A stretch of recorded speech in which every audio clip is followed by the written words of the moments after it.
Hey guys, I'm Matthew. This is the Past Play Gaming YouTube channel, and today I'm bringing to you the first of our YouTube-only content and what will likely be the first episode of a new series. This is Fast Impressions. Basically, that means that it's sort of a review, but not completely. I haven't actually finished the game in question, I'm just giving some early opinions based on the first few sessions of play. Basically what I'm saying is, I haven't had time to finish the game, but I still want to get some thoughts out there, some sort of review, so that's what I'm doing. And in this case specifically, it's a game that I'm actually quite familiar with because it is a remake of something that I've played a lot of. So, with that out of the way, this is Fast Impressions. The game is Destroy All Humans Remake. Roll the intro.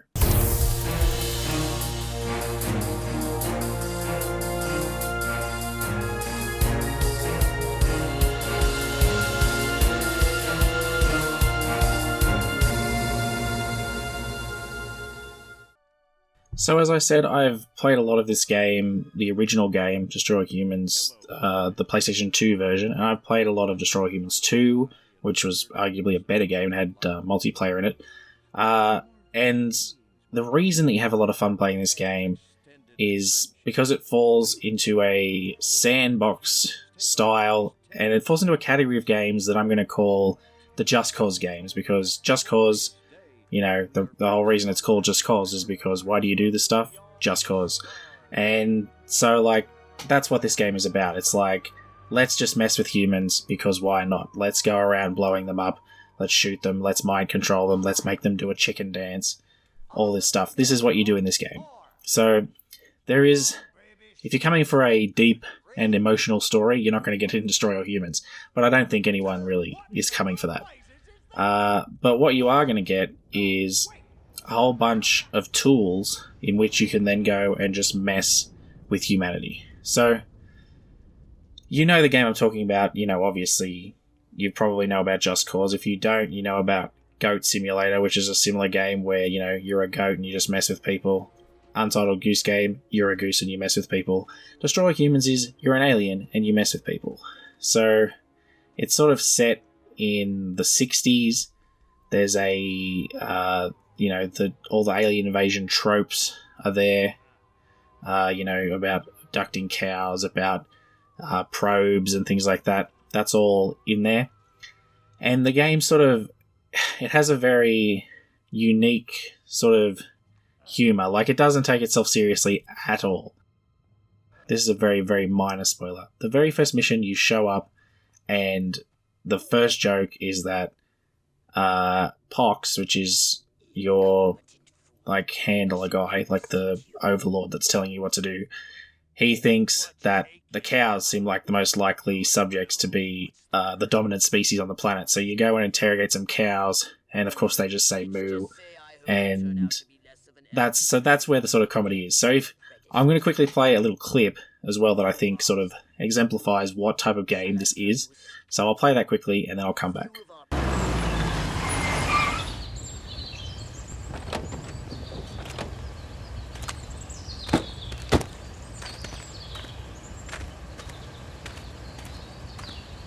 Did you see what I saw? You bet your sweet ass I did. What did you see? Little green man in a flying saucer wiping out the best infantry unit in the U.S. Army. Right, good. Me too. Green? Not gray? Don't be a stiff. You know what it means? Absolutely. What?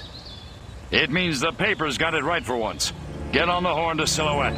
We've got the worst case scenario. The eggheads were actually onto something? I don't believe it. Believe it. Roswell was only the beginning. The invasion is on.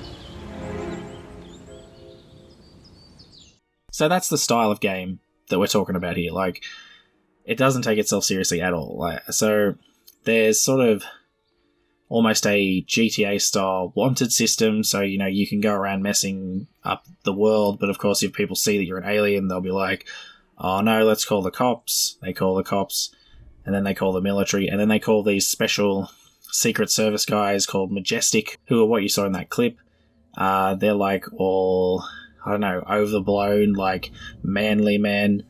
And so, because this is a sort of sandbox game, the main gameplay, well, there's two parts to the gameplay. So, the first part is that there are missions, but these missions are like, these are quick fire missions. So it's like you go in, you murder a few people, blow up a few buildings, blow up a few cars, do 1 or 2 sort of objectives, and then that's it. You're out. You've done your thing. Like, there's one mission where you literally just have to collect a bunch of brains that are been scattered around on the ground for plot reasons. You just pick them all up, and once you pick them all up, that's it. The mission's over. So it's very much there. These are quick-fire missions with sort of alien reasons, like, oh, we must mind control the humans. We must, make sure that they don't know that we're there. So you're trying to take over Earth, obviously. In terms of I talked about the sort of plot style there is. Like, it's very much a parody game. And I drew a comparison to Just Cause earlier. I'm going to draw another comparison that's probably a bit of a reach. And that is to The Simpsons. So I played this game, as I said, when I was quite young, and I had a lot of fun just because you get a bunch of cool weapons and you can exploit the ragdoll physics and you can shoot a bunch of people and, blow up all these buildings and cars and stuff and have a great time. But then, as playing it again now as an adult, you there's an extra level there. It's not really like, a mind-blowing level. It's very much like there's a bunch of sort of risque, inappropriate humor, I guess. I don't want to say inappropriate, but like borderline humor. Like, there's sort of stereotyping, I guess, of the 60s. And this is mostly done through the mind reading. So you can read people's minds and like find their thoughts and stuff. And so basically everyone's mind that you read they're a complete idiot. So like the majestic agents are all real, like, oh, I look so good. Oh man, I look cool doing this. Like, man, aren't I the best? And then the regular humans, they're more like they're either like hillbilly stupid. One of them was like, oh man, they had a talking horse on the TV. Why can't my cow talk like that? And then, oh, maybe it's only horses. It's like stupid stuff like that. But there's also, that sort of gay jokes and things in there. That's why I say it's like The Simpsons, because like The Simpsons, obviously, there's the famous thing about The Simpsons is that there's sort of the level that the kids see that's sort of just like, oh man, that was funny. And then there's like the more adult jokes that adults see. And so this is sort of like that, because almost everything that people are thinking is some sort of either reference to 60s stuff, like either politics or stereotypes, or it's something like adult. So there's like a guy that's like, he's trying to think about baseball, but he keeps thinking about Rock Hudson, like implying that he's gay, but he's trying to like, think it away or something. I don't know. That's sort of, that gives you an idea of what it's like. So you have these missions, and they're basically a get in, get out, here's your objective, do it, and leave. And it does give you a lot of freedom, and in most of the missions, you can't fail. There are some where you can't get spotted, and then you have to use, like, you have a thing where you can disguise yourself as a human. It's called Hollow Bob, and you can, like, look like someone and then wander around, and you have to keep scanning people's thoughts, which, as I said before, they're like comedy thoughts, so that sort of keeps the tone of the game where you want it to be. But most of the time, you just are free to do the objectives however you want. Something that they added, I think, for the remake, I don't remember it in the previous game, is like optional objectives that can get you extra, like DNA. So, because the idea is that you're trying to collect human DNA, they've got like a strand of Furon DNA. Furon is your alien species. You've got a strand of Furon DNA in their brain stem, so that's why you're trying to take over humanity, to get the DNA to save Furon, the Furon gene pool or whatever. And then the other side of the missions is there's like open world sandboxy stuff. So there's like a whole bunch of different areas you go to. So you start on like a farm, then you move to like the first city, and then there's at least 3 cities, I think, and a military base that are sort of like each their own contained map, but they're quite, big compared to the missions that you're doing. So you can go back into them in explore mode and just mess around with people if you want and just do crazy stuff. Or you can do like challenge missions. So there's like races, there's like something called Rampage, which is where he basically tells you to do something crazy, like throw a bunch of dudes in the water or whatever. And then there's like ones where you have to abduct cows and stuff like that. And so while the story overall, I think, is pretty short, There is a bit of replayability or reason to go back in terms of the sandboxy stuff, and there's like collectibles in there as well if you want to get everything done. And I mean, if you don't enjoy just messing around with people, you're not going to enjoy this game. That's really my summary of it. So the last thing I want to talk about, and this could be a video on itself, but it's a point on remasters, because this is a remaster. It's from THQ Nordic, who, they own the licenses for every game ever made, apparently. They've just been buying a bunch of licenses, and they haven't done much with most of them, but they've decided to remake this, or remaster it. So, the first remaster, whether by chance or just by sort of design, this is the first remaster where it's made me feel like it wasn't for me. This was like, it made me feel old, I guess, because I don't think remasters, the primary audience is someone who's already played the first one. I mean, because sometimes, yeah, you might be like, wow, I can't wait to play that game again, but it looks better. But for me, that's not really a big deal. Like, I'm not a huge graphics guy. And so, yeah, I'm not just going to be going, wow, this game looks really good now, let's play it again.